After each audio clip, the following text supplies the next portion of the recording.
নবদ্বীপের ফুলবনকে দেখে সে এবার নিকুঞ্জ কানন বৃন্দাবন মনে করলেন। যেমন এই যে আপনারা অবস্থান করছেন, এটাই বৃন্দাবন, যেখানে সাধুগুরুর আগমন, যেখানে হয় নাম কীর্তন, সংকীর্তন, লীলা কীর্তন, সেটাই হলো নিত্য নব বৃন্দাবন।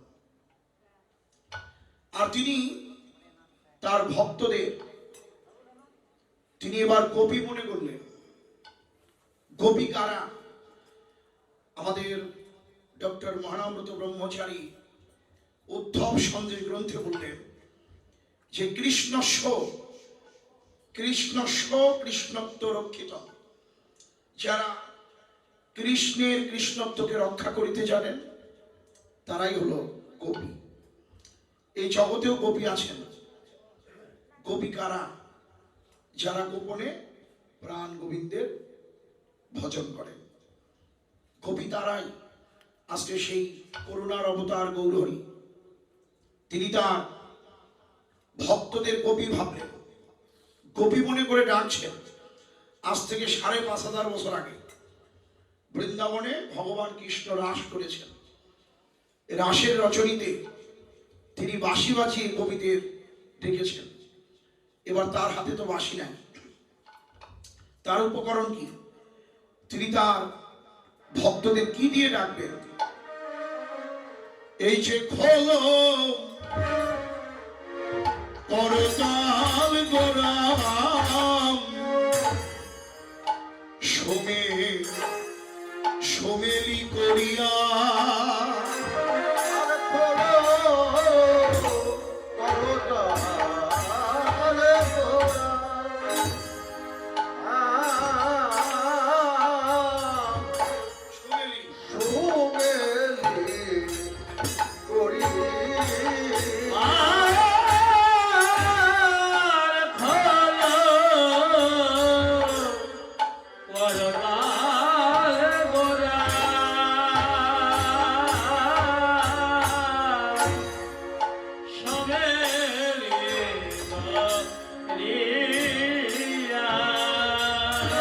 এবার তার মাঝে নাচে গোরা শ্যাম জয় জয় দিয়া।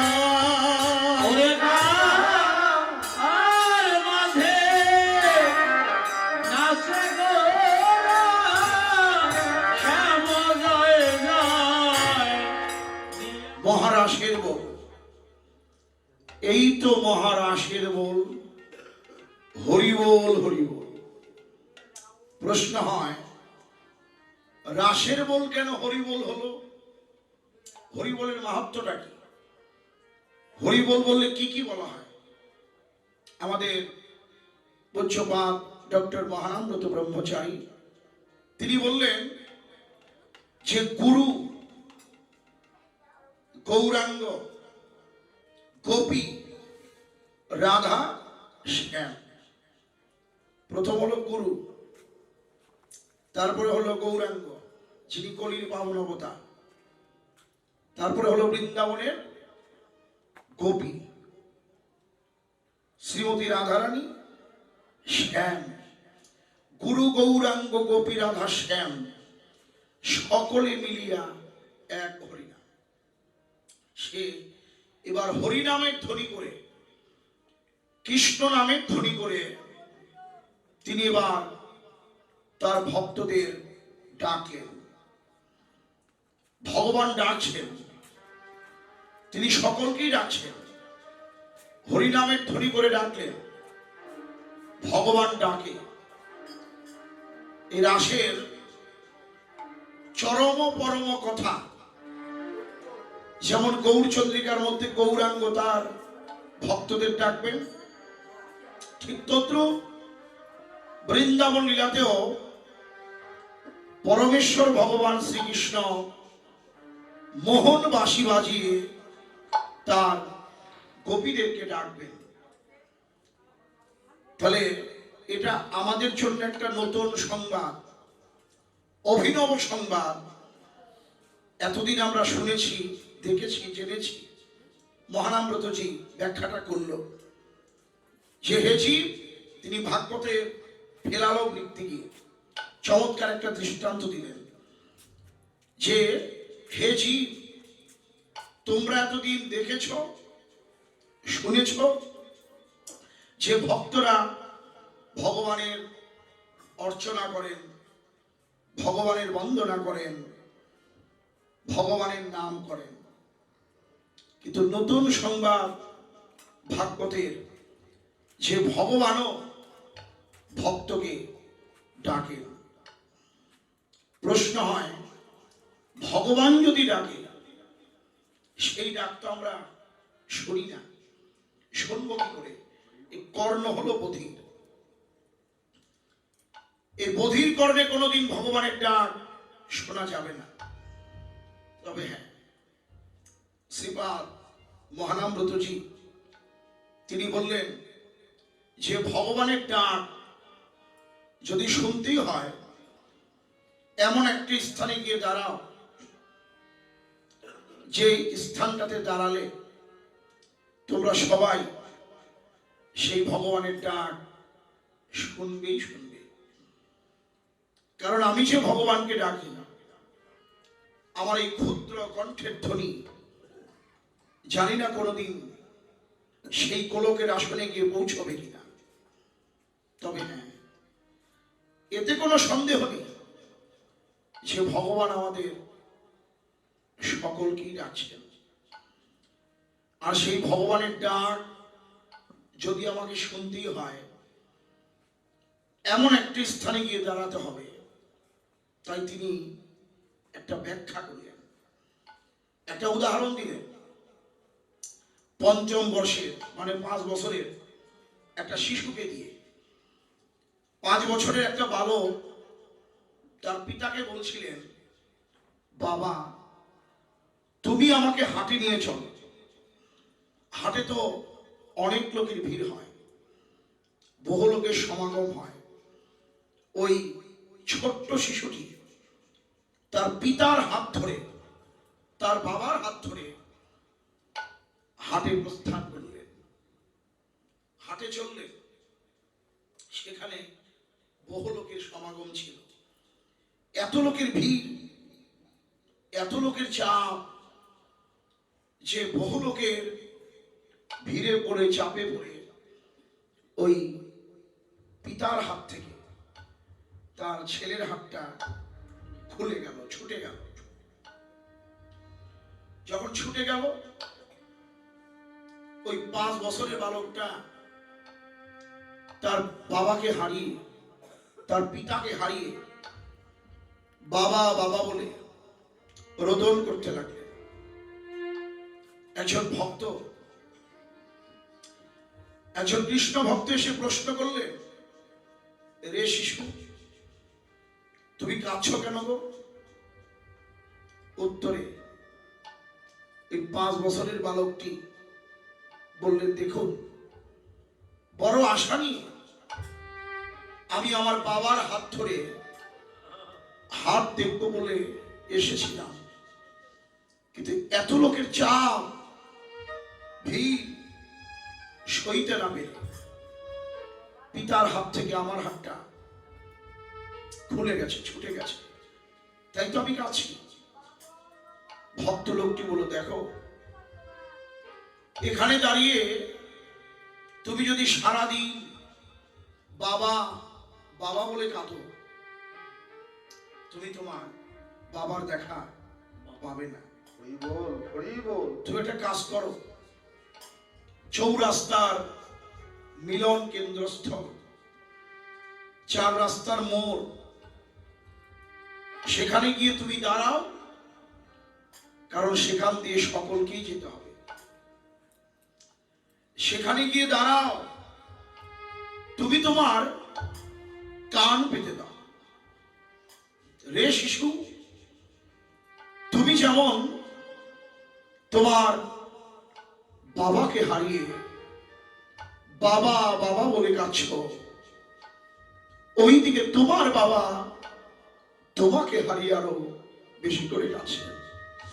শুধু কান বেঁধে দাও, তুমি তোমার বাবার কান্নার ধ্বনিও শুনতে পাবে, তোমার সঙ্গে তোমার বাবার দেখাও হবে। চৌরাস্তার মোড়ে এসে দাঁড়ালেন, কান বেঁধে দিলেন, পিতার রোদন কান্না শুনতে পেলেন। মিলন ঘটল চৌরাস্তার মোড়ে পিতা এবং পুত্রের। এবার আমি আমার কথা বলতে চাই, আমিও তো সেই পরম পিতা, আমার পরম দয়াল শ্রী গৌরাঙ্গের হাত ধরে এই ভবের হাটে নেমে এসেছিলাম। কিন্তু মায়ার সংসার এই কর্ম কোলাহলের ভিড়ে পড়ে, চাপে পড়ে আমি হারিয়ে ফেললাম আমার পরম পিতা গৌরহরিকে। সেই পরম পিতা আমাকে ডাকছে, সেই পিতার ডাক যদি আমাকে শুনতে হয়, ওই শিশুর মতো করে আমাকেও চৌরাস্তার মোড়ে এসেই দাঁড়াতে হবে। প্রশ্ন হয়, চৌরাস্তার মোড় কোনটি? এই যে আপনারা যে স্থানটাতে অবস্থান করছেন, এটাই হলো সেই চৌরাস্তার মোড়। এই যে মধুময় বৃন্দাবন, আর মাত্র কয়েক ঘন্টা বাকি, একটু পরেই নিশি প্রভাত হয়ে যাবে। এই মধুময় বৃন্দাবন ধাম ভেঙে যাবে। ভাগ্যের হতেও পারে, নাও হতে পারে। এখানে অবস্থান করতে করতে যদি ভাগ্য গুণে কোন গৌর ভক্তে অঙ্গের বাতাস গায়ে লাগে, আবার এমন ভাগ্য কবে মা হবে, আমার এমন ভাগ্য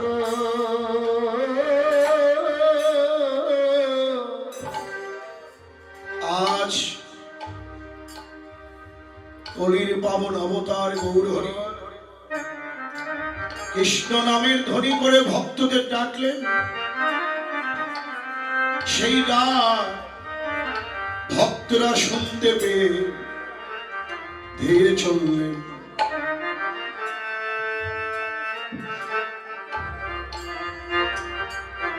ফল করতাল গোড়া সুমেলি করিয়া, তাহার মাঝে নাচে গোরা জয় জয় দিয়া, জয় জয় দিয়া। ভক্তরা ভগবানের ডাক শুনে তারা ধেয়ে চললেন শ্রীবাস অঙ্গনে। কিন্তু পরক্ষণেই ভক্তরা এসে আর গৌরকে দেখতে পায় না। গৌর ভক্তদের ডাকলেন, ভক্তরা ছুটে এলেন, কিন্তু এখন আর ভক্তরা গৌরকে দেখতে পায় না। যখন দেখতে পায় না, প্রাণ খুলে ভক্তরা হা গৌর বলে ডাকতে আরম্ভ করলেন। এখানে একটা প্রশ্ন থেকে যায় যে গৌর এতক্ষণ ভক্তদের ডাকলেন, তিনি আবার কেন লুকালেন? এখানেই রাসের মূল কথা। ভক্ত ভগবানকে ডাকলেন, এবার ভক্তরা ভগবানকে ডাকবেন। দুটো যদি সমান না হয়, তাহলে ভগবানের কৃপা লাভ হবে না। ভক্ত সাধনায় থাকে, যেমন আপনারা আছেন, কীর্তন শুনছেন, এটাই হলো ভক্তের সাধনা। ভক্ত সাধনার সিঁড়িবে ঊর্ধ্বমুখী হয়, আর ভগবান করুণার সিঁড়িবে নিচে নেমে আসেন এবং মিলন হয় ভক্ত ভগবানের হৃদয় মন্দিরে। রাসলীলার মূল কথা, জীব পরমের মহামিলন, ভক্ত এবং ভগবানের মিলন।